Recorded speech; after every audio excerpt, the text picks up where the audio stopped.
Matthew का school का आखिरी साल है और उसका जॉर्जटाउन यूनिवर्सिटी में एडमिशन भी हो गया है, लेकिन वो वहाँ की फ़ीस अफोर्ड नहीं कर सकता। इसलिए वो स्कॉलरशिप के लिए स्पीच तैयार करता है। उसकी ज़िंदगी अचानक बदल जाती है जब डैनियल उसके साइड वाले घर में रहने आती है। मैथ्यू अपने रूम से उसको कपड़े उतारते हुए देख रहा होता है और तभी वो उसको देख लेती है। मैथ्यू एकदम से नीचे झुक जाता है। तभी डैनियल उसके घर आ जाती है। फिर उसके पापा उसको नीचे बुलाते हैं।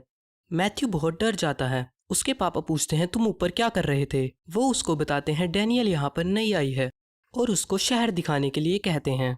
फिर वो दोनों डैनियल की कार में घूमने जाते हैं और डैनियल उससे पूछती है तुमने जो देखा तुम्हें अच्छा लगा। मैथ्यू उससे माफ़ी मांगता है। फिर वो बीच सड़क पे मैथ्यू के कपड़े उतरवाती है। उसके बाद वो कैफ़े जाते हैं और बहुत सी बातें करते हैं। अगले दिन डैनियल मैथ्यू की क्लास के बाहर आती है और वो दोनों क्लास बंक करके घूमने जाते हैं। रात को डैनियल मैथ्यू को चोरी से एक स्विमिंग पूल पे लेके जाती है। वो दोनों किस करने ही वाले होते हैं, तभी मैथ्यू देखता है वो घर उसके प्रिंसिपल का है। फिर वो दोनों वहाँ से भाग जाते हैं। इसके बाद वो दोनों मैथ्यू के फ्रेंड के घर जाते हैं। वहाँ से फिर वो चारों पार्टी में जाते हैं। उसके क्लास में डैनियल पर लाइन मारने की सोचते हैं और मैथ्यू को डैनियल से अलग करने की कोशिश करते हैं और उसको पार्टी से निकाल देते हैं। मैथ्यू हिम्मत करके डैनियल के पास जाता है और उसे किस करता है। मैथ्यू अगले दिन बहुत खुश होता है पर उसकी दुनिया अचानक से हिल जाती है जब उसका दोस्त इलाई उसे डैनियल की एक पॉर्न क्लिप दिखाता है। फिर इलाई कहता है कि डैनियल को रूम पे ले जा, पर मैथ्यू कहता है कि मैं उससे कभी नहीं मिलने वाला। इलाई कहता है कि मेरे लिए ले जा। अब मैथ्यू उसको पहले की तरह नहीं देख रहा है। इलाई की सलाह पर मैथ्यू डैनियल को रूम पे ले जाता है। वो डैनियल के लिए दारू भी लाता है ताकि उसके अंदर का पॉर्न स्टार बाहर आ सके। वो समझ जाती है कि मैथ्यू को उसके पास्ट के बारे में पता चल गया है। वो गुस्से में वहाँ से चली जाती है और रिश्ता ख़त्म कर देती है। अगले दिन मैथ्यू डैनियल के घर माफ़ी मांगने जाता है और कहता है मैं सिर्फ तुम्हारी परवाह करता हूँ और मैं चाहता हूँ कि सब पहले की तरह हो जाए। तभी वो वहाँ कैली को देखता है जो कि एक प्रोड्यूसर है। फिर डैनियल कहती है कि हम इसके बारे में बाद में बात करेंगे। फिर वो तीनों स्ट्रिप क्लब जाते हैं। फिर मैथ्यू पूछता है कि तुम दोनों एक दूसरे को कैसे जानते हो, तो डैनियल बताती है कि वो दोनों साथ में काम करते थे। फिर कैली बताता है कि वो दोनों पहले साथ भी थे। अगले दिन मैथ्यू कैली को उसके स्कूल के बाहर देखता है। वो उसकी क्लास की लड़कियों के साथ बात कर रहा होता है। फिर कैली उन लड़कियों से मैथ्यू और उसके दोस्तों की तारीफ करता है। वो लड़कियां कैली को उनकी फ़ोटो खींचने के लिए कहती हैं, पर कैली उन्हें इग्नोर कर देता है। कैली कहता है इन लड़कियों की तो फुटबॉल वाले लड़कों के साथ वीडियो बननी चाहिए। फिर वो कैली के साथ बैंक जाता है और कैली को as a student adviser introduce करवाता है। वो देखता है कैली कितनी आसानी से किसी के भी साथ फ्लर्ट कर लेता है। डैनियल को लगता है कि वो अपने अतीत से कभी नहीं बच पाएगी, इसलिए वो कैली के साथ वापस वेगस चली जाती है। मैथ्यू अपने दोस्तों को कहता है कि ये सब मेरी गलती है, अगर मैं उसको रूम पे नहीं लेके जाता तो ये सब ना होता। फिर मैथ्यू का दोस्त कहता है कि वो अब जा चुकी है और अब तुम कुछ नहीं कर सकते। पर फिर वो तीनों वेगस के लिए निकलते हैं। मैथ्यू वहाँ डैनियल को देखता है। वो बहुत उदास होती है। वो उससे माफ़ी मांगता है पर वो वहाँ से चली जाती है। डैनियल फिर ह्यूगो से मिलती है। ह्यूगो डैनियल को उसके साथ काम करने के लिए कहता है। कैली मैथ्यू को देखता है और कहता है तुम यहाँ पे क्या कर रहे हो। मैथ्यू कैली को कहता है कि मुझे नहीं लगता कि डैनियल यहाँ पे रहना चाहती है, पर डैनियल मैथ्यू को कहती है कि तुम प्लीज़ घर जाओ। फिर कैली मैथ्यू को धमकाता है और कहता है कि तुम डैनियल का दिमाग मत भरो। अब रात के 2 बज चुके हैं और कल मैथ्यू का स्कॉलरशिप डिनर भी है। एक लड़की मैथ्यू के दोस्तों से पूछती है कि तुम क्या करते हो, तो वो झूठ कह देते हैं कि हम दोनों डायरेक्टर हैं और उस लड़की को मूवी में लेने के लिए हाँ कर देते हैं। तभी एक आदमी बताता है कि ये दोनों डायरेक्टर नहीं हैं, ये दोनों तो स्कूल में पढ़ने वाले बच्चे हैं। फिर उस लड़की का बॉयफ्रेंड उन दोनों के पीछे पड़ जाता है। उसके बाद मैथ्यू डैनियल के पास जाता है और कहता है मुझे पता है कि तुम कौन हो, और उसको उसकी बनाई हुई एक ड्राइंग देता है और चला जाता है। ये वही ड्राइंग होती है जो डैनियल ने कैफ़े में बनाई होती है। अगले दिन डैनियल वापस आ जाती है और वो उसको स्कूल छोड़ने जाती है। फिर मैथ्यू डैनियल से प्रॉम में जाने के लिए पूछता है और वो हाँ कर देती है। आज रात को मैथ्यू को स्पीच देनी है। वो बहुत नर्वस है क्योंकि उसको पता है अगर उसको ये स्कॉलरशिप नहीं मिली तो वो जॉर्ज टाउन यूनिवर्सिटी में नहीं जा पाएगा। तभी मैथ्यू देखता है क्लास के दरवाजे पे कैली खड़ा होता है।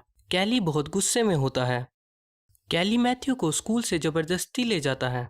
कैली मैथ्यू को कहता है तेरी वजह से मुझे $30,000 का नुकसान हो गया है।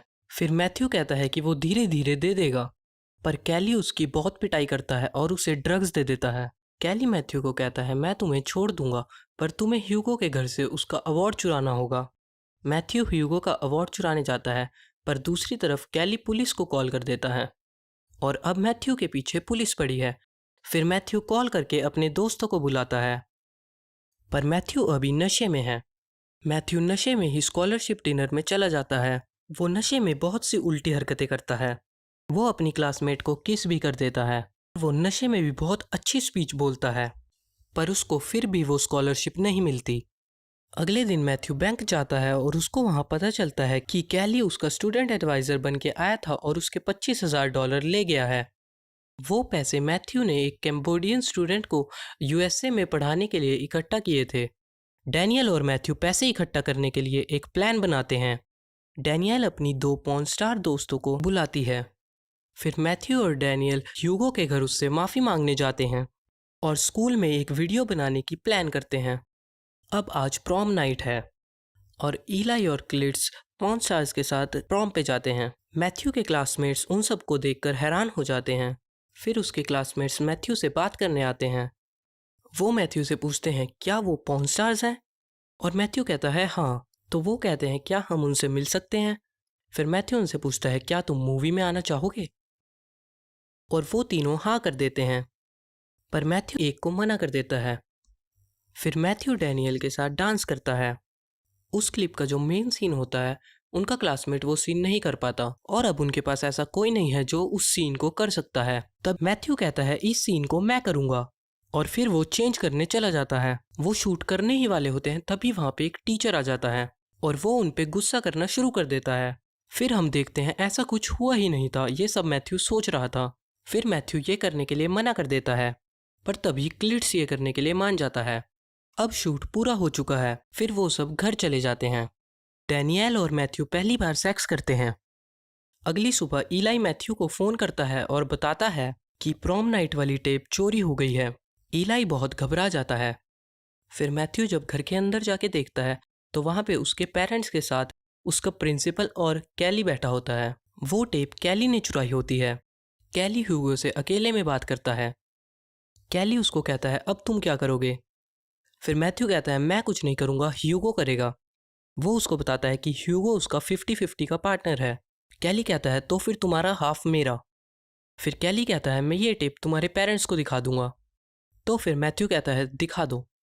फिर जब वो टेप दिखाता है हमें पता चलता है कि वो सेक्स एजुकेशन है। ये देख के कैली हैरान हो जाता है और दूसरी तरफ मैथ्यू के पेरेंट्स और प्रिंसिपल खुश हो जाते हैं।